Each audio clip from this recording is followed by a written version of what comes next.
کہ چند لوگوں کو اپنے ذاتی مفادات اور اختیارات آپ کی آزادی اور خوشحالی سے زیادہ عزیز ہے۔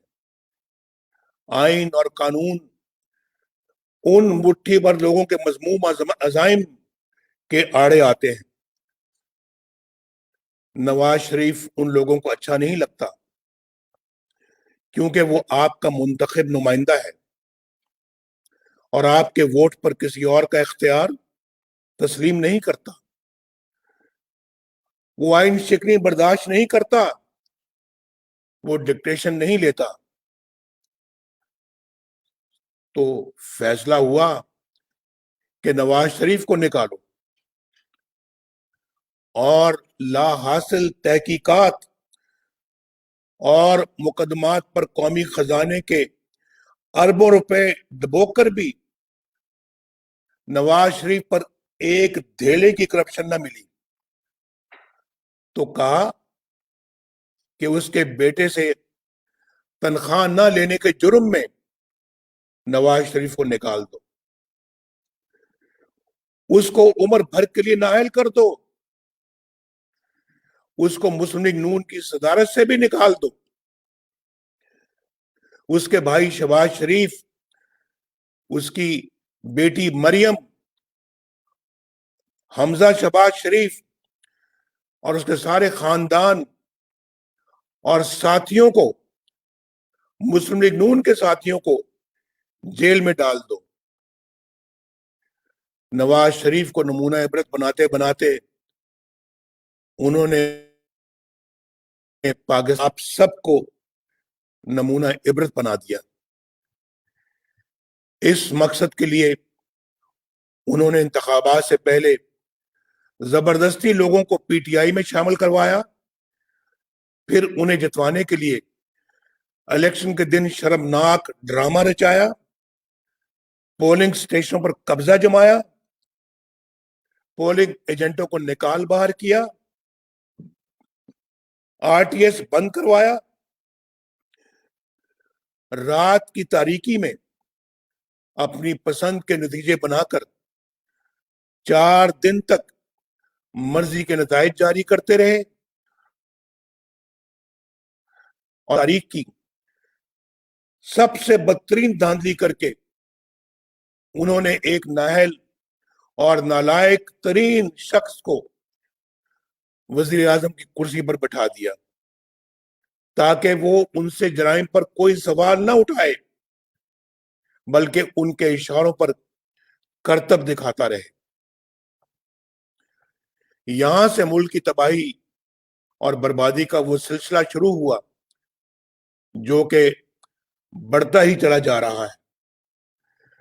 ان چند لوگوں کے ذاتی مفادات کی قیمت آپ کو اور آپ کے بچوں کو ان حالات، اس بھوک اور افلاس سے چکانی پڑ رہی ہے۔ میرے بھائی اور بہنوں، آپ عزت والے لوگ ہیں، غیرت والے لوگ ہیں۔ بلوچ اور پختون اپنی شاندار روایات رکھتا ہے، لیکن آپ نے دیکھا کہ کراچی کے عظیم الشان جلسے سے گھبرا کر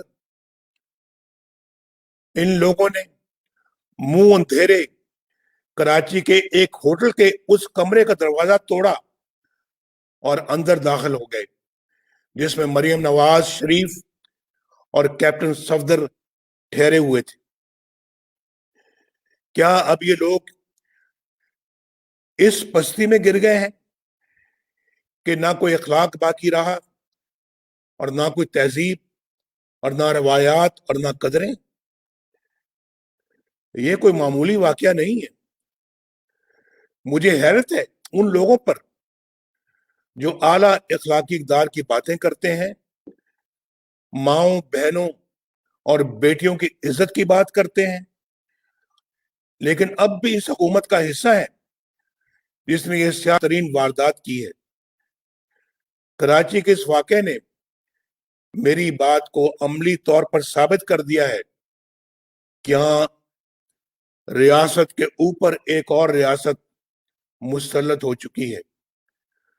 اس غیر آئینی غیر قانونی جبر کی ریاست کی اندھی طاقت نے ریاست کو اپنے شکنجے میں جکڑ رکھا ہے. جب تک کہ یہ غیر قانونی شکنجہ رہے گا میرے بھائیوں بہنوں آپ کے حالات بہتر نہیں ہوں گے, نہیں ہو سکتے. سندھ وفاق کی ایک اہم اکائی ہے, ایک خود مختار صوبہ ہے, وہاں ایک منتخب حکومت ہے, ایک منتخب وزیر اعلیٰ ہے, وہاں ایک آئینی اتھارٹی ہے, لیکن اس کارروائی کی خبر کسی کو نہیں کہ رات کو کس نے آئی جی پولیس کو اغوا کیا, کس نے ایڈیشنل آئی جی کو اغوا کیا, پولیس کے سربراہ اور اعلی افسروں کو اٹھا کر لے جانے کی اتھارٹی کس کے پاس تھی, سیکٹر کمانڈر کون ہے, وہ کس کی طاقت سے ایف آئی آر کٹواتا ہے, کس کے حکم پر چادر اور چار دیواری کا تقدس پامال کیا جاتا ہے, کس کے حکم پر بیڈ روم کے دروازے توڑے جاتے ہیں. اگر صوبے کے وزیر اعلیٰ کو بھی اس کی خبر نہیں تو پھر اس سے بڑا حکمران صوبے میں کون ہے جو اس طرح کے حکم دیتا ہے اور منمانی کرتا ہے. میرے دوستو, پی ڈی ایم اسی غیر آئینی حکمرانی کے خلاف اٹھی ہے, ریاست کے اوپر ریاست کی اس بیماری کے خلاف اٹھی ہے جس نے پاکستان کو اندر اور باہر سے کھوکھلا کر کے رکھ دیا ہے. یہ تحریک کسی ادارے کے خلاف نہیں بلکہ پاک فوج کے مقدس ادارے کی طاقت کو اپنے مفادات کے لیے استعمال کرنے والے کرداروں کے خلاف ہے. نیچے سے اوپر تک فوج کے بہادر فرزندوں کو ان کرداروں کے مقاصد کا کچھ پتہ ہی نہیں ہوتا, کچھ علم ہی نہیں ہوتا. وہ تو اپنے ڈسپلن میں بندھے رہتے ہیں, وہ تو ملک و قوم کی حفاظت کی لگن میں دن رات ایک کرتے ہیں, لیکن ان سے معصومیت میں انجانے میں ایسے کام لیے جاتے ہیں جس کا نتیجہ قوم کو بڑے نقصانات کی شکل میں بھگتنا پڑتا ہے. طریقہ واردات یہ ہے کہ چند لوگ اپنے گھناؤنے مقاصد پورے کرنے کے لیے قانون توڑتے ہیں, آئین توڑتے ہیں, ملک اور قوم کو نقصان پہنچاتے ہیں, لیکن خود کو بچانے کے لیے نام فوج کا استعمال کرتے ہیں, جبکہ حقیقت میں فوج کا اس سے دور دور کا واسطہ نہیں ہوتا. اس کے باوجود بدنامی کس کی ہوتی ہے؟ ادارے کی ہوتی ہے. اس لیے میں نام لے کر ایسے کرداروں کو بے نقاب کرتا ہوں تاکہ ان کی سیاہ کاریوں کا دھبا میرے ملک کے اداروں پر نہ لگے, میری فوج کی وردی پر نہ لگے. ہماری تاریخ کے بہت سے المیوں میں چند کردار ہی تھے جو اپنے مقاصد اور ذاتی مفاد کے لیے فوج کی بدنامی کا باعث بنے. کارگل میں ہمارے سینکڑوں جاں بازوں کو شہید کروانے اور دنیا بھر میں پاکستان کو رسوا کرنے کا فیصلہ فوج کا نہیں تھا, چند مفاد پرست جرنیلوں کا تھا. ان لوگوں نے صرف فوج کے ادارے کو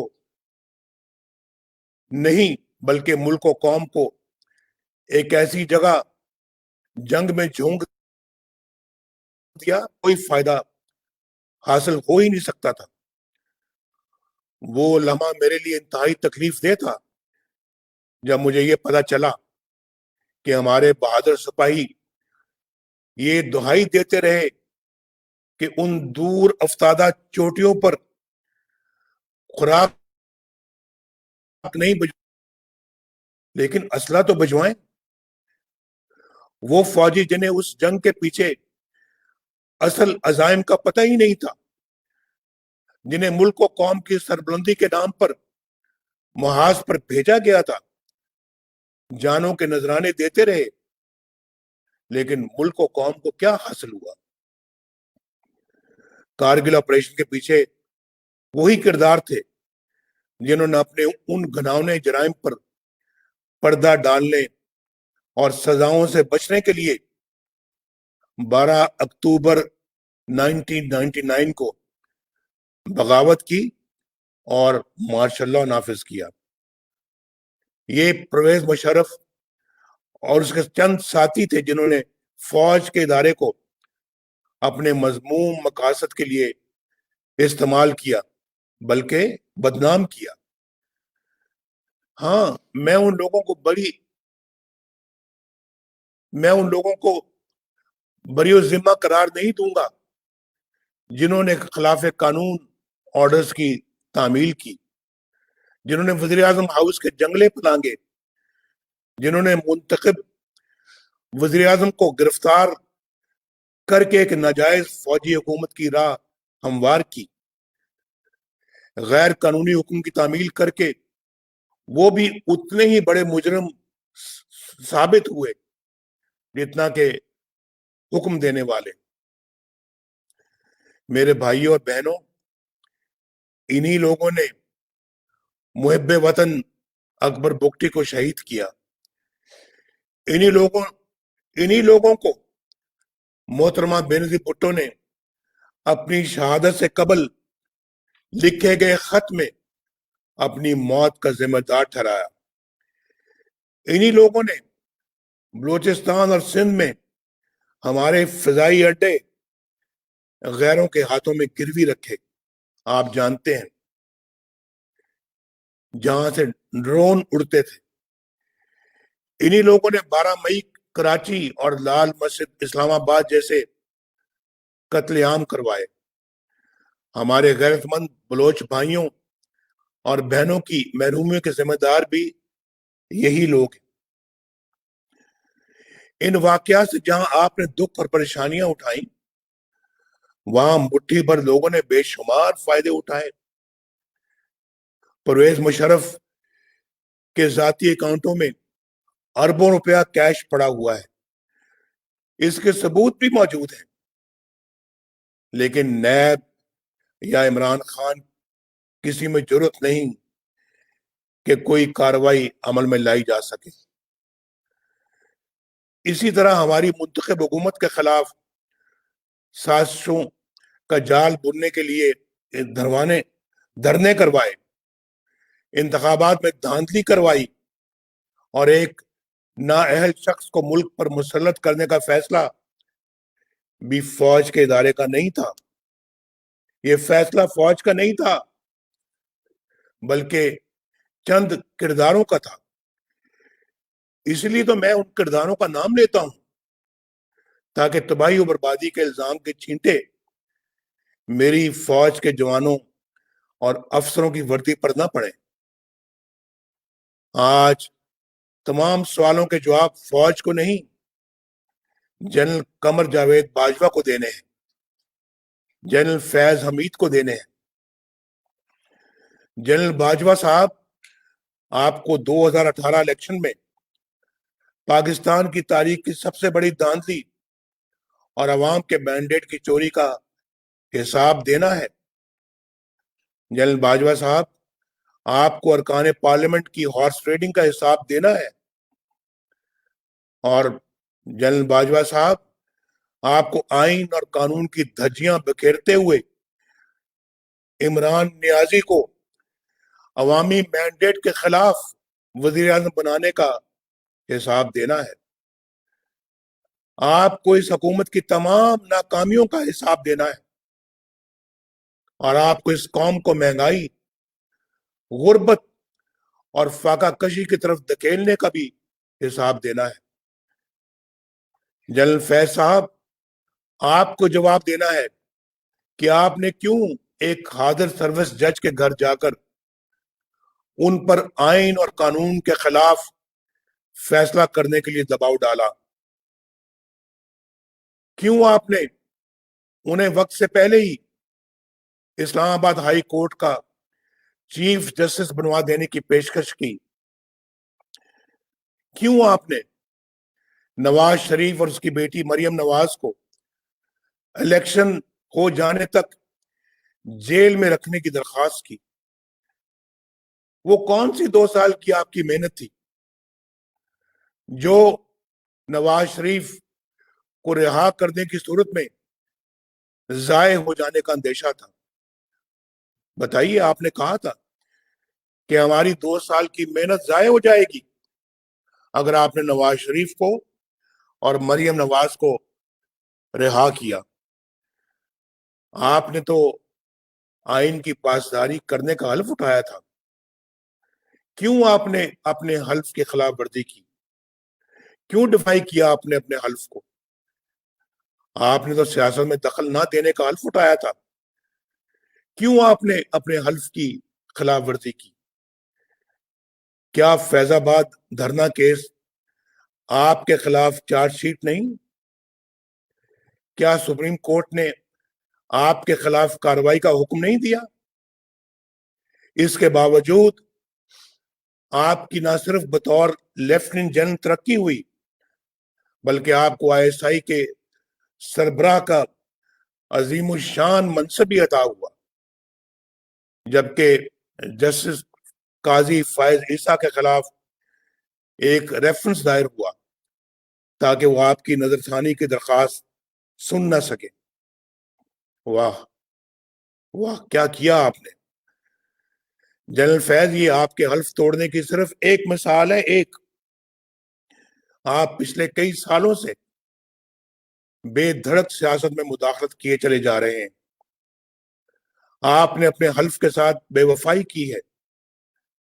اگر یہی وقت آپ نے پیشہ ورانہ دفاعی امور پر صرف کیا ہوتا تو ہمارے کشمیری بہن بھائی کبھی ان مصائب سے دوچار نہ ہوتے جن سے وہ آج دوچار ہیں۔ عمران خان صاحب، آپ تو سیاست کے میدان میں نابالغ ہو۔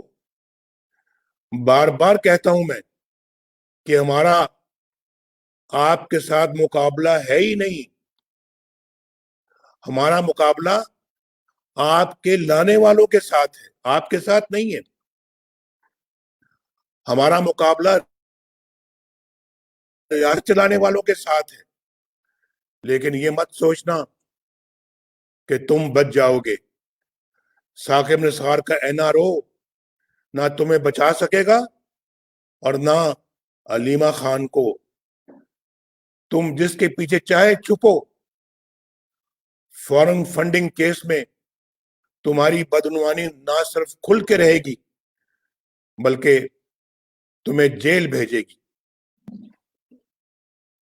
تمہیں چینی، آٹے اور ادویات کی قیمتوں میں اضافے سے عوام کو پہنچنے والے نقصان کے ایک ایک روپے کا حساب دینا ہوگا۔ تمہیں زمان پارک میں کروڑوں روپے کی نئی تعمیر کی لاگت کا حساب دینا ہوگا۔ تمہیں بنی گالا کی منی ٹریل دینی ہوگی۔ دوسروں پر کیچڑ اچھالنا تمہیں احتساب سے نہیں بچا سکے گا عمران خان۔ یہ ٹی وی پر بڑکے مارنا اور دھمکیاں دینا تمہیں نہیں بچا سکے گا۔ تم اور تمہارے ہر کرپٹ ساتھی کو حساب دینا پڑے گا۔ بلوچستان کے بہنوں اور بھائیوں، میں آج 3 پیغامات دینا چاہوں گا۔ پہلا، فوج کے جوانوں اور افسروں کے نام۔ یہ آپ کا اپنا ملک ہے میرے فوجی بھائیوں، جس کے لیے آپ جان دینے سے بھی دریغ نہیں کرتے۔ آپ نے جہاں اس کی حفاظت کا حلف اٹھایا ہے وہاں اتنا ہی اہم اس کے آئین کی تابعداری کا حلف ہے۔ جہاں آئین شکنی اور قانون شکنی شروع ہو جاتی ہے وہاں ظلم کا دور شروع ہو جاتا ہے۔ جب آپ کسی فرد واحد یا مفاد پرست ٹولے کے لیے آئین توڑنے کے مرتکب ہوتے ہیں، وہاں آپ خود اپنی قوم کو، اپنے ملک اور اپنے لوگوں کو آئین شکنوں کے رحم و کرم پر چھوڑ رہے ہوتے ہیں۔ اپنے حلف کی پاسداری کیجیے، خود کو متنازع ہونے سے بچائیے۔ دوسرا میرا پیغام میرے پاکستان کے سول سروس کے نام ہے۔ زمانہ بدل رہا ہے، کسی کے لیے قانون یا آئین توڑ کر بچ نکلنا مشکل سے مشکل تر ہوتا چلا جا رہا ہے۔ آپ نے دیکھا کہ سندھ پولیس کے افسران نے چند لوگوں کے غیر قانونی رویوں پر احتجاج کر کے نہ صرف ان کے عزائم پورے نہیں ہونے دیے بلکہ اپنے لیے عزت بھی کمائی۔ سندھ کے پولیس افسر صاحبان، میں آپ کو سلوٹ کرتا ہوں۔ آپ کو بلا خوف اپنی ذمہ داریاں قانون کے مطابق ادا کرنی چاہیے۔ میں سب سول سرونٹس کو یہ میں گزارش کر رہا ہوں، اور کسی دباؤ میں آئے بغیر سر انجام دینی چاہیے۔ اور تیسرا پیغام میرا عوام کے نام ہے۔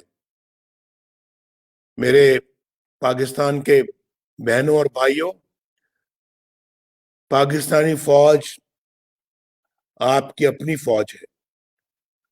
ان کو عزت دیجیے، انہیں محبت دیجیے، لیکن جب معاملہ آئین کی بالادستی کا ہو، جب آئین کی بالادستی کا معاملہ آ جائے، جب معاملہ قانون کی حکمرانی کا آ جائے، تو پھر وہاں کوئی سمجھوتا نہ کیجیے۔ کوئی فوج اپنے لوگوں کے خلاف نہیں لڑ سکتی۔ پرامن احتجاج آپ کا آئینی حق ہے، جس سے آپ کو کوئی محروم نہیں کر سکتا۔ آزادی اظہار آپ کا آئینی حق ہے، جو آپ سے کوئی نہیں چھین سکتا۔ ووٹ اور حکومت سازی آپ کا بنیادی حق ہے، جو آپ کے اس حق کو چھینے وہ آپ کا حال اور مستقبل آپ سے چھیننے کا مرتکب ہوتا ہے۔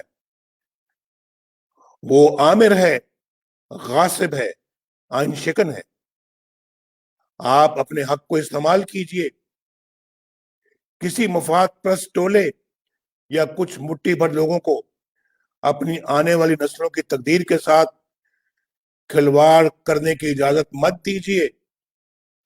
اگر آج آپ نے اپنے حقوق کو حاصل کرنے میں کامیابی حاصل کر لی تو انشاءاللہ آپ اپنے حالات سنوار لیں گے۔ اگر ایسا نہ کر سکے تو پھر بہانے کا کوئی فائدہ نہیں ہوگا۔ کوئٹہ والوں، عمران خان کی بیساکھیوں پر کھڑی حکومت کو انجام تک پہنچانے کا وقت آ گیا ہے۔ وقت آ گیا ہے کہ ہم ان تمام لوگوں سے جواب طلب کریں جنہوں نے آئین اور قانون کے ساتھ کھلواڑ کر کے آپ کو ان حالات سے دوچار کیا ہے۔ کوئٹہ والوں، سوچ کر بتاؤ، کیونکہ پورا ملک آپ کی آواز سن رہا ہے۔ کیا تم اس جدوجہد میں نواز شریف کا ساتھ دو گے؟ کیا تم اس جدوجہد میں پی ڈی ایم کا ساتھ دو گے؟ کیا اس جدوجہد میں ہم سب کا ساتھ دو گے؟ پاکستان پائندہ باد۔